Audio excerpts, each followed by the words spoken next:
जय श्री राम दोस्तों। ये एक ऐसी कुंडली है, अगर ये जातक धर्म के रास्ते पे चलते हुए कोई धर्म का ही काम करता जिससे जन कल्याण की भलाई होती, तो ये जातक अपनी जीवन की सबसे ऊंची मतलब जो पॉसिबल ऊंचाई है, नेम फेम या जो कह सकते हैं जहाँ पर मान सम्मान है, ये जातक प्राप्त कर सकता था।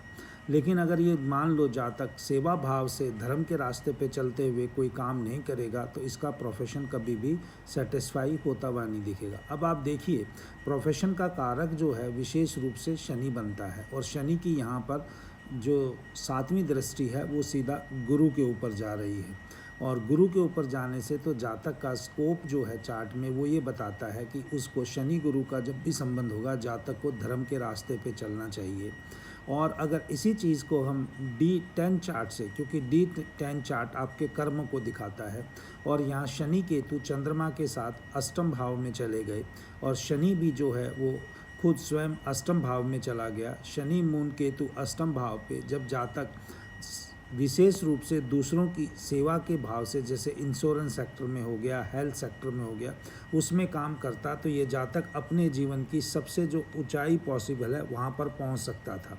लेकिन अगर ये जातक समझ लो पॉलिटिक्स में चला जाए, या जो जातक ऐसा हिडन रूप से काम करने लगे जहाँ पर गुप्त चीज़ें इन्वॉल्व हों, या जो डाइसी डिसीजंस हों, तो इसके चार्ट में हमेशा इसका जो नेम फेम है वो अच्छा नहीं रहेगा।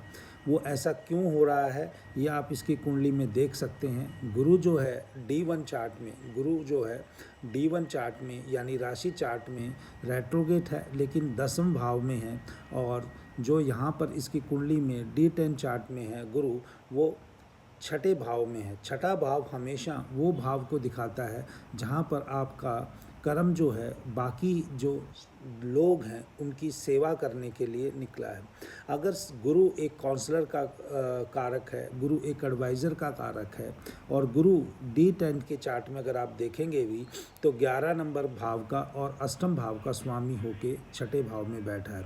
11 नंबर भाव जो वो है सामाजिक कार्य कराता है, सोशल कॉज कराता है, जैसे मंदिर बनवाना, हॉस्पिटल बनवाना या स्कूल बनवाना। और जो अष्टम भाव है, अष्टम भाव जो एनर्जी लिए हुए है वो रिसर्च की या समाज के उन लोगों की विशेष सेवा बताता है जो जिनको समाज में कुछ चीज़ें नहीं मिलती। अगर ये सोशल कॉज करता या सोशल कॉज की तरह अगर अपना कार्य करता, तो ये कुंडली बहुत अच्छी है, क्योंकि D10 का चार्ट भी जो लग्नेश है वो 9वें भाव में बैठा है। लेकिन जातक समझते नहीं और अपने कर्मों के अनुसार कार्य करते नहीं, तभी दुखी रहते हैं।